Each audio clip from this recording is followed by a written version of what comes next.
So I'm going to go ahead and turn it over to you, Dave, and thanks for coming and talk about this. Yeah, well, thanks for inviting us. Appreciate everyone being here.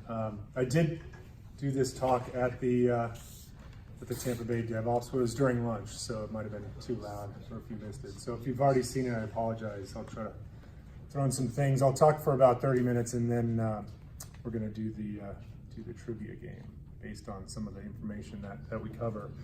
But I am Dave Meurer. I work for Synopsys. Synopsys, if you haven't heard of it, is a pretty large company. It's typically known for our EDA software, electronic design automation. But there's 5 business units. The 5th being how you manage your open source software.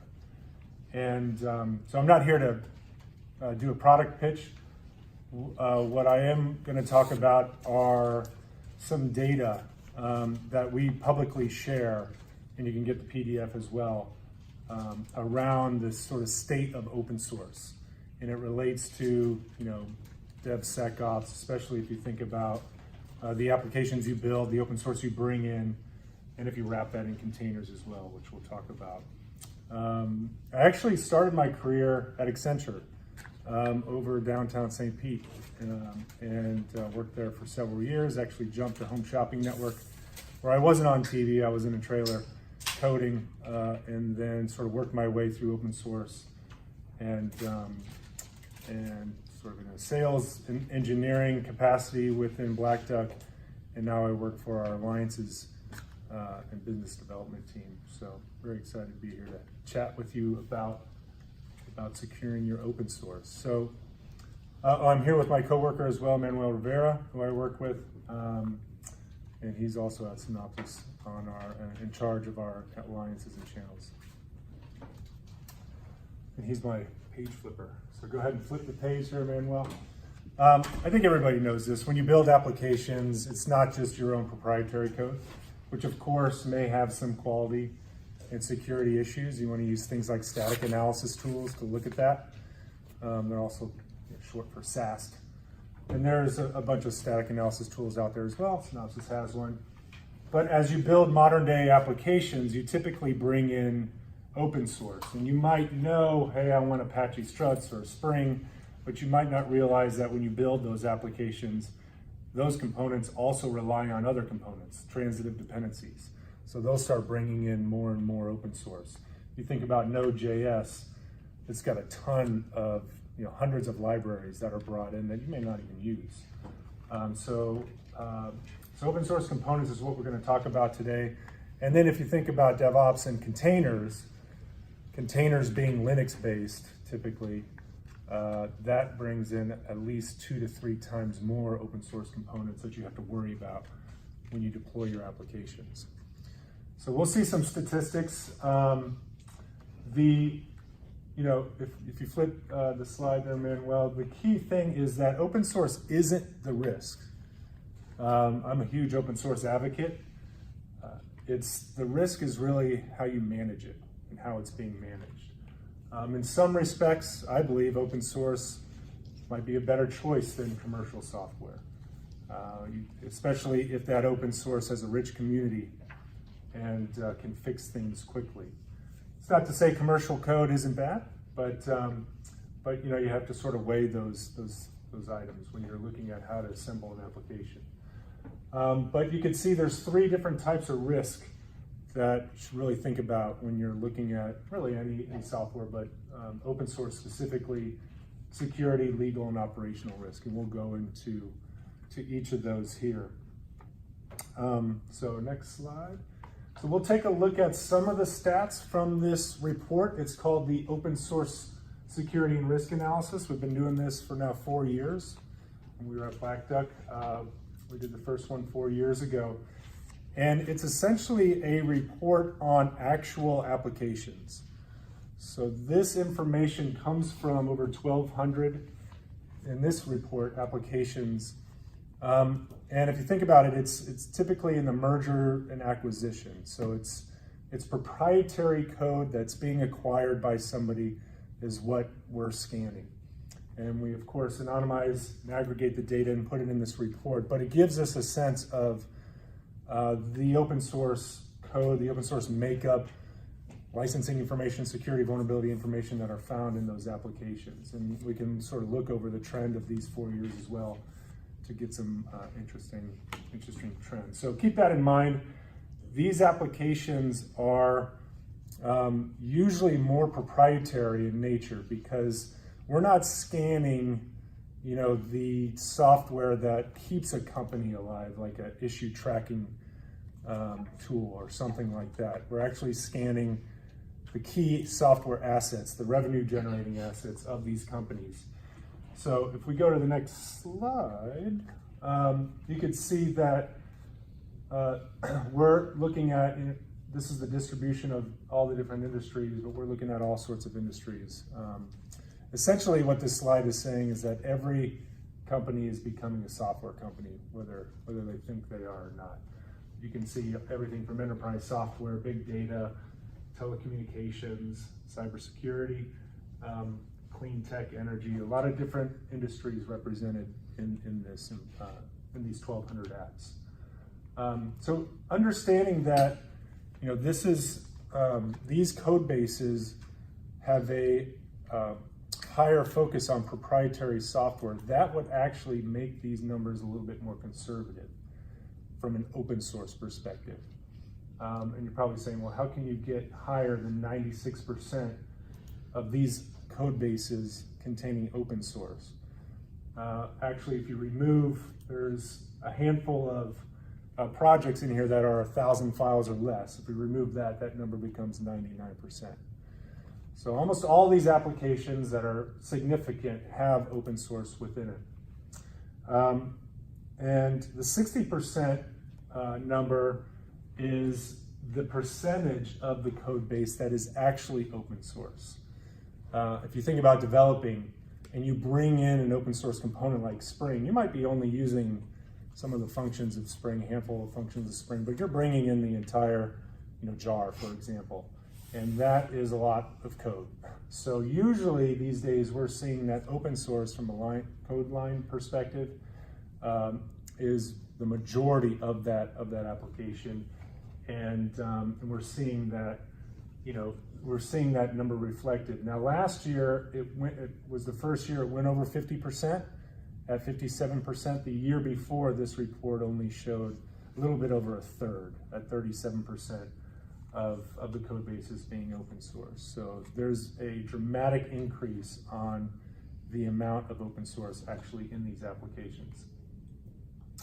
And then you can see, over a third of code bases also contain more than half of open source as well as part of the code base. So the key question then is, do you all know that you have that much open source in your code bases, in the applications that you build, and how would you know that? Trying to do this manually is very painstaking. I've done it before. It's not fun. And in fact, when we go to these customers and we say, hey, give us a list of your open source components, they'll typically come back and produce a list that they're not very confident about. And usually we find about 2 to 3 times more open source components than they have. You can see almost 300 on average is what we find in terms of number of open source components within applications. So there's 3 risk categories we talked about: license, security, and operational risk. We'll take a look at license risk first. License risk, if you're not familiar with it, there's several types of licenses out in the open source world. There's a license called copyleft. We call it reciprocal. It's the GPLs of the world. So that license is based on the thought that everybody should share code. Everybody who uses this code should share the enhancements they do on this application. So GPL has an obligation that if you're distributing your application and you're using this component in a certain way, static dynamic linking, there's some debate around that, but that you should open source whatever you're building as well. So for commercial companies with proprietary software, they're not too keen about the GPL, especially if they're distributing code. So you think about cell phones or routers, or even if you have customers that you deliver your software to them on-prem. That's a form of external distribution. And you got to be worried about those reciprocal or copyleft type licenses. Then there's the category of weak copyleft. If you've heard of the lesser GPL license, LGPL. Hibernate is actually a good example of a component that uses LGPL. And that's a little bit less restrictive, meaning if you link to an LGPL component, you can still have a closed sourced application when you deliver it. But if you modify that component, if you go into Hibernate and modify it, then you have to open source your proprietary application. So there's weak reciprocal, or weak copyleft, and then there's permissive licenses. And permissive licenses are things like Apache, BSD, or MIT, if you've heard of those as well. Where the obligations there really say, hey, just make sure that you have a copy of this license when you distribute your application. But you can do whatever you want with it. You don't have to open source your own application. But you can see here that 68% of the code bases actually contain components with what we deem as license conflicts, meaning there's some GPL in there and they're distributing this application externally. So that's kind of high if you think especially about proprietary applications and those that are being acquired. And then you can see there's some GPL code, a lot of GPL conflicts in there as well. So of that 68%, 61 contained what we just talked about, the copyleft. There's some good news though. Over the course of our reports over the last 4 years, we're seeing a sort of a convergence of the amount of percentages of licenses used. So we know of over 2,600 licenses. And while there's some interesting ones out there like the beerware, if you've ever heard the beerware, which is one of my favorites, it's 2 sentences. If you use this, you can do anything with this code, but if you see me in a bar, buy me a beer, right? This guy, I think he lives in Sweden. So there's that. There's also the WTF PL license, which I actually had dealings with a large search engine company several years ago because they didn't accept it, but it's do whatever the F you want with this. And that's basically it, but some legal folks have problems with that because it's not really a legal document. While those exist, and actually those two are pretty persuasive, the top 20 licenses out there we're seeing are being used more and more. So this year we saw 98% of all the components use the top 20 licenses. All right. So the next slide, we'll talk about operational risk. So operational risk is a category that has a couple different factors. It's things like how old this version is that you're using, which is very important, obviously the security vulnerabilities, but also factors around what's the community like? Is there commits over the last 12 months? Is there, are there a lot of contributors? You want to make sure that your open source project that you're using, especially for your revenue generating apps, has a large community and not some kid in his garage, right? So there are, if you combine, how old a component is and the commit activity, you can have an issue or risk that you got to be aware of. You can see that 85% of the code bases had components that were 4 years old or didn't have any development activity in the last 2 years. So that's kind of a high risk. And if you combine that with the most common components, then you can get some old, pervasive components in all these code bases. The interesting thing too is once you have, if you have a lot of these components that are old, you're going to find a lot of common vulnerabilities as well. So the most common vulnerability that we found, you can guess, was on, if you go ahead and click it, was on jQuery. So CVE 2012 6708 was the most common vulnerability we found in these reports, and it was on the most common component that we found as well. But you can see, this is some interesting open source components, some .NET, a lot of JavaScript or Node that we found in these applications. Speaking about old components and vulnerabilities, the next slide shows the oldest one that we found, which was just published the turn of the century, almost 20 years old, on FreeBSD 3.4. It's interesting that FreeBSD, it actually affected 3.1 through 3.4, but they found it in May of 2000. FreeBSD 3.4 was released just before the turn of the century in December 1999. And there's actually over 200 newer versions available of FreeBSD, if you can imagine that. So this component is pretty old. That's why you want to make sure you're on top of your versions. And this isn't the only vulnerability on 3.4. There was at least, when I took a look, 20 vulnerabilities on this component.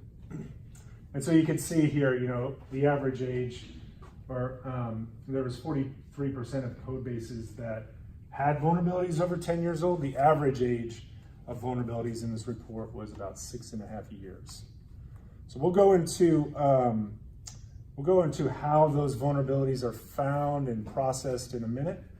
But before we do, I wanted to go into the security risk category as well. This is the National Vulnerability Database information, or the amount of vulnerabilities they published on a yearly basis.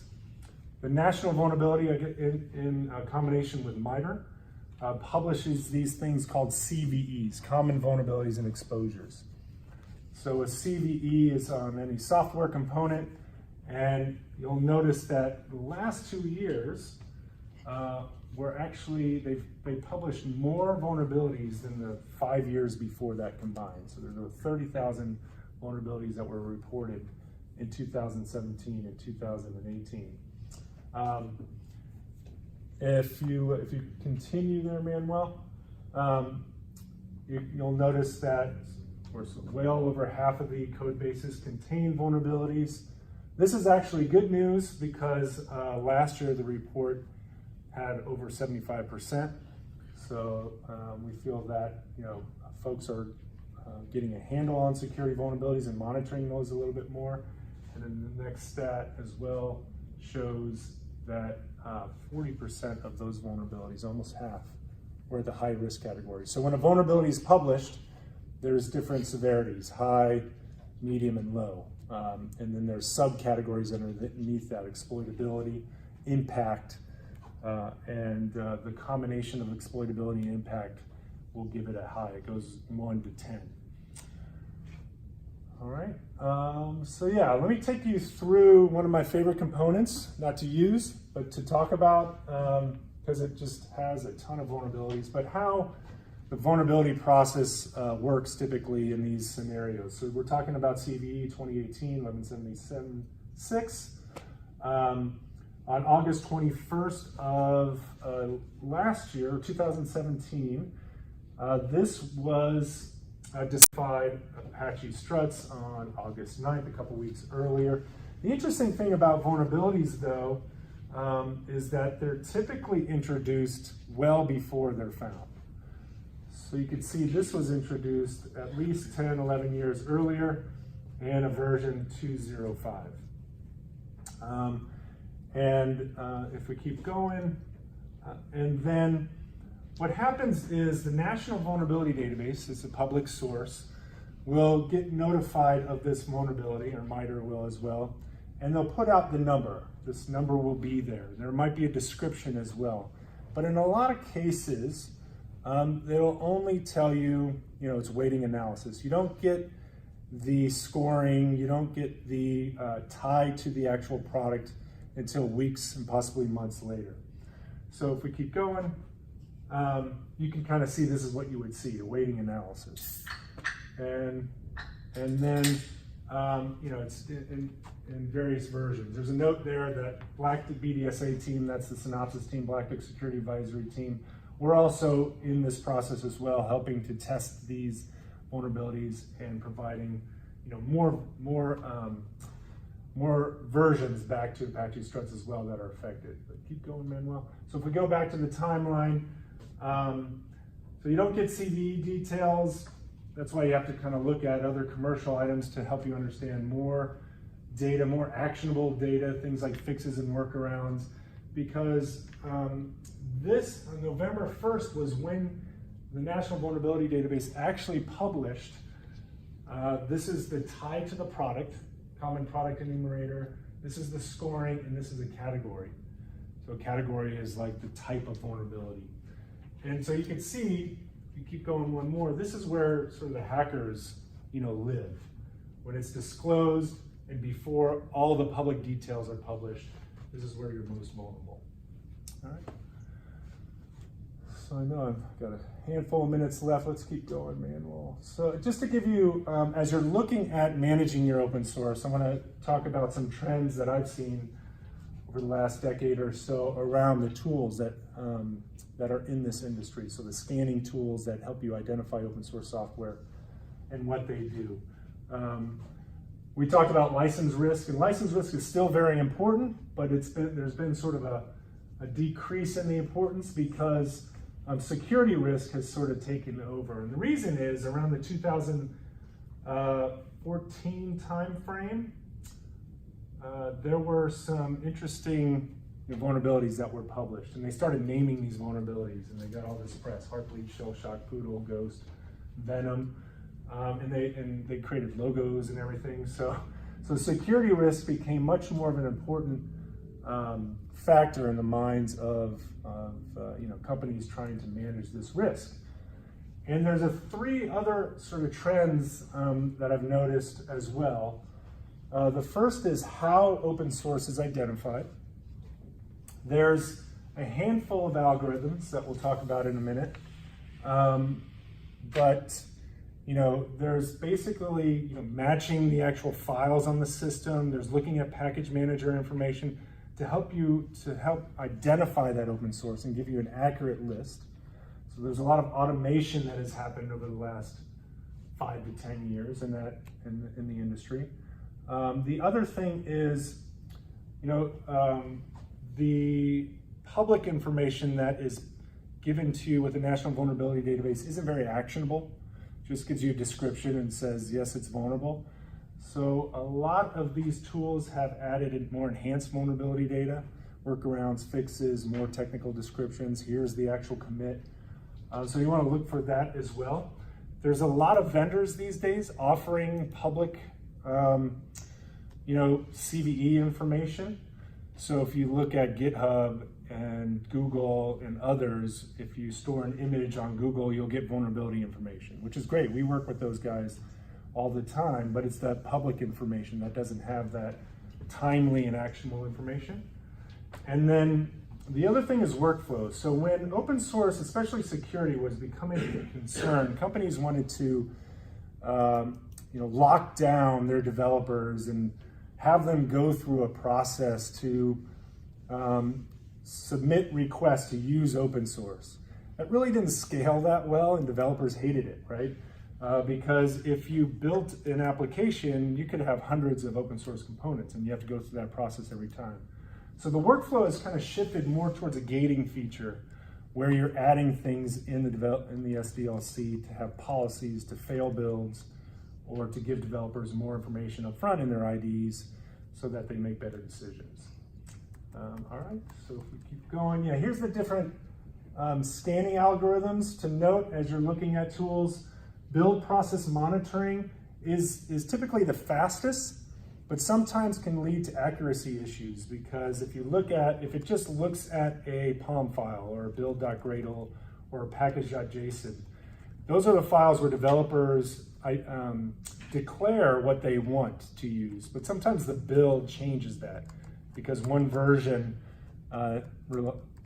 relies on a different version in that build process. So it's not typically 100% accurate, but very fast. File system scanning should be very accurate because it's actually looking at what's on disk, and it needs to compare that to some sort of database to identify that open source software.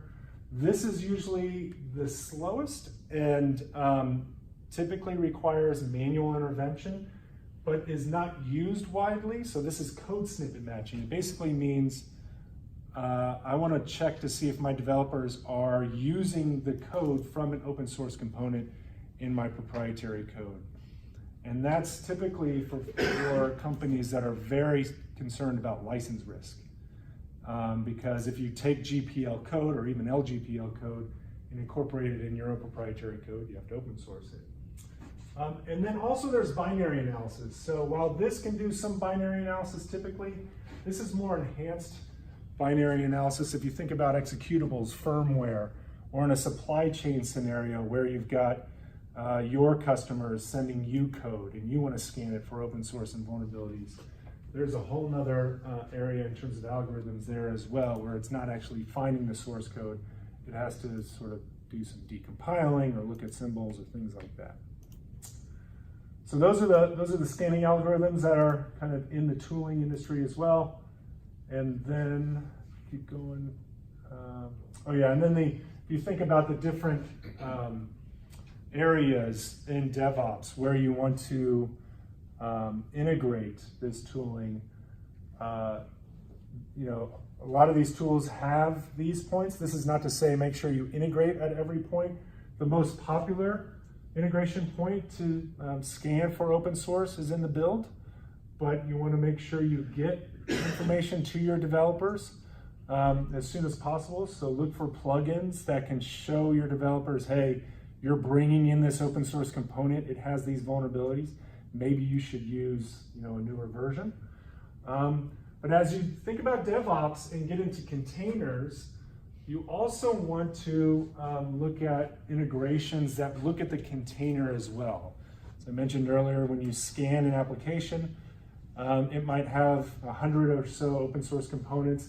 If you throw that in a container, like from an Ubuntu Linux container, you're going to have about 300 to 400 other now open source components like GNU components, OpenSSL, things like that. So I think that's it for that slide. And then just a couple key takeaways, the last slide. One is, which goes back to the first slide, open source is now becoming a major part of applications for modern applications. So make sure that you have that strategy to monitor and manage the open source, train development teams, of course.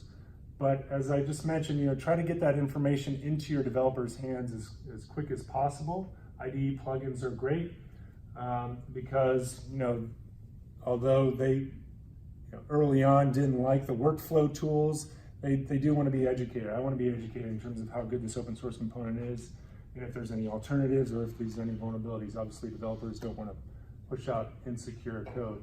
And then I would just say, do your part in the open source communities. So engage with these communities. If it's a rich community, they welcome feedback, they welcome commits, and then you'll be aware of things like new features and stuff like that. So that's all I had for today. And at this point, I think I'm going to hand it back to James.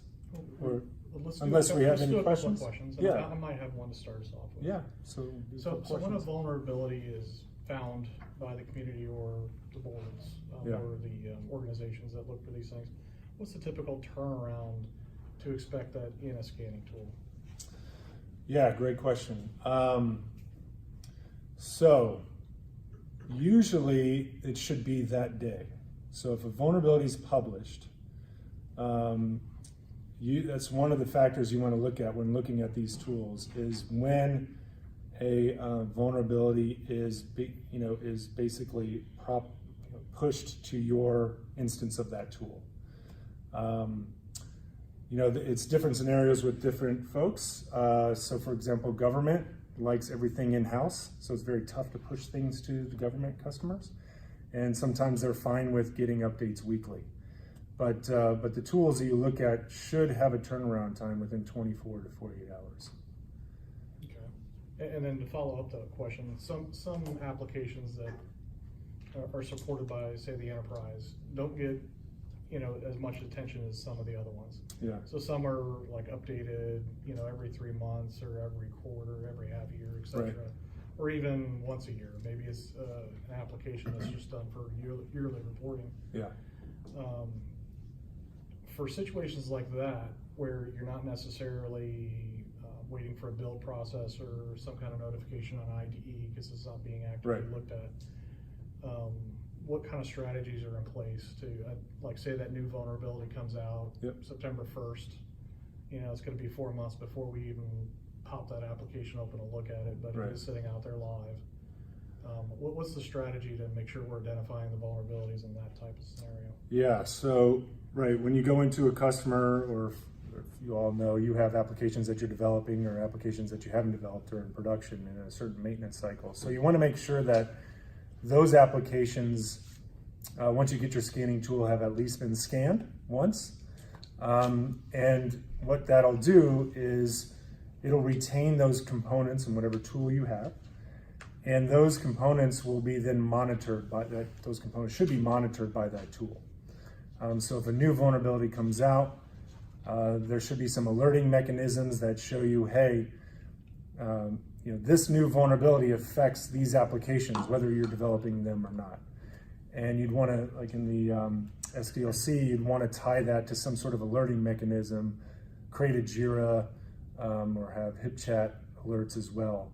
So that then you can obviously prioritize that fix, look at that vulnerability. If it's a 10, you're going to want to fix that relatively quickly.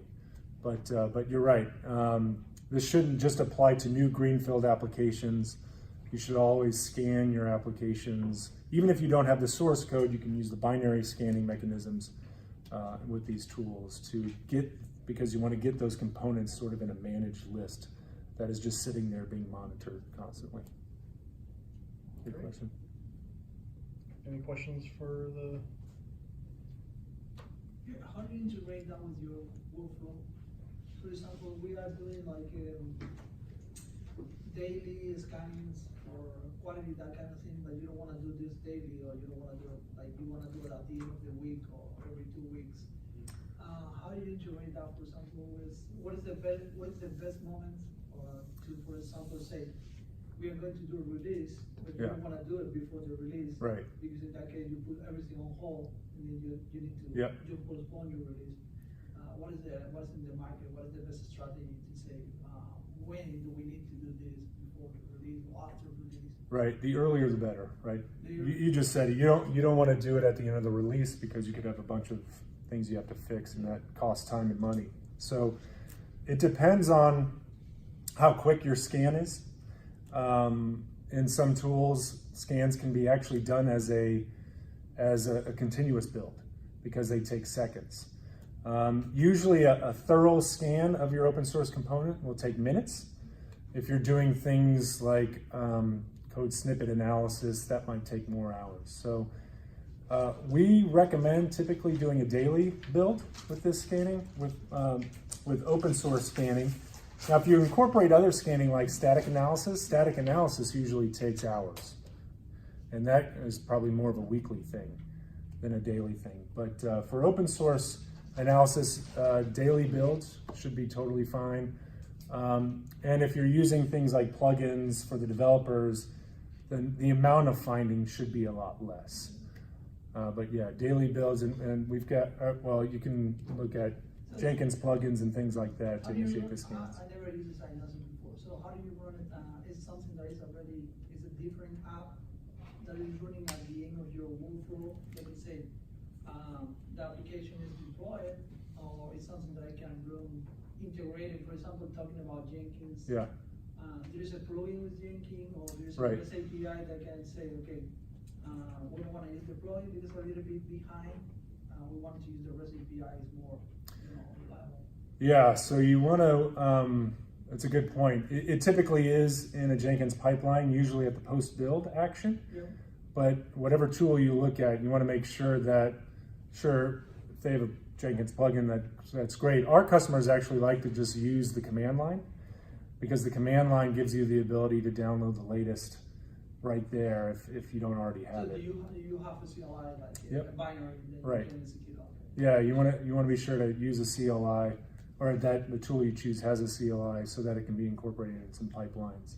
But yeah, it's usually post-build So action. when you run that, is that report generated in Jenkins or is it generated in Sign dashboard, something like that? Yeah, it's well, our tool is generated in a separate tool, but you can create a report, a PDF report that you can store in Jenkins. The very important thing is you want to make sure whatever tool you use, whatever CLI, that it has the ability to break the build based on policies. For example, you can create a policy that says I don't want any high severity vulnerabilities in my most important apps. And that would, so the CLI can do a return code and break the build based on, that policy. So you also have a REST API? Yep, yeah, REST APIs are very important, Okay. yeah. So from an overall governance, what I'm hearing is we want to do it on our post-build actions. Yep.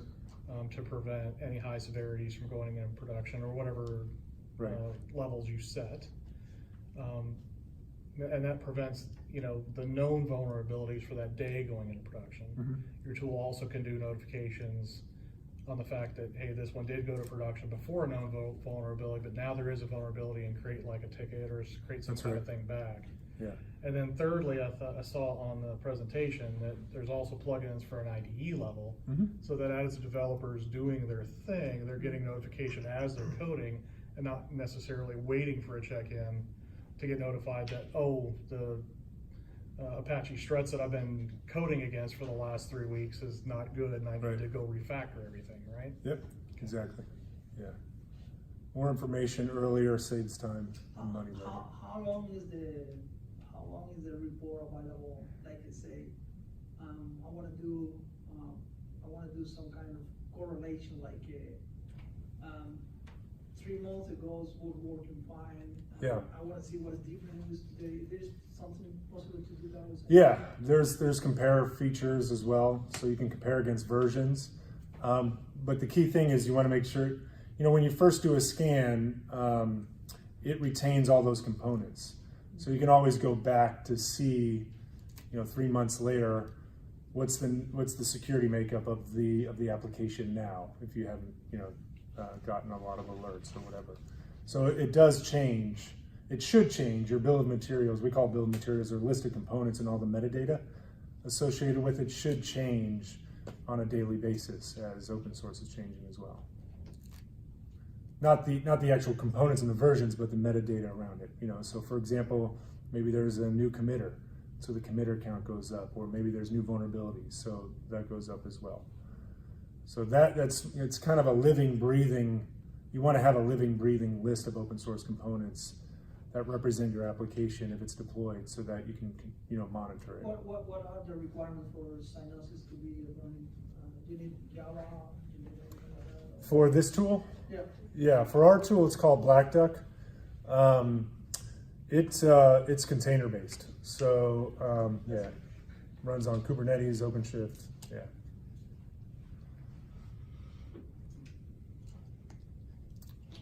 So the tool is sorry for asking so much. That's fine. So the tool is agnostic about like platform. I can use the same binary for something that I haven't done that application. I want to run this agnostic, or do you provide different binaries based on? It's agnostic, yeah. So, and that's one of the things to look out for as well when you're looking at these tools. Black Duck can support over 80 different programming languages just with one scan binary. So yeah, you don't have to, although we have different switches for different build package managers, if you want to go that route. But yeah, the one CLI can scan a ton of different programming languages.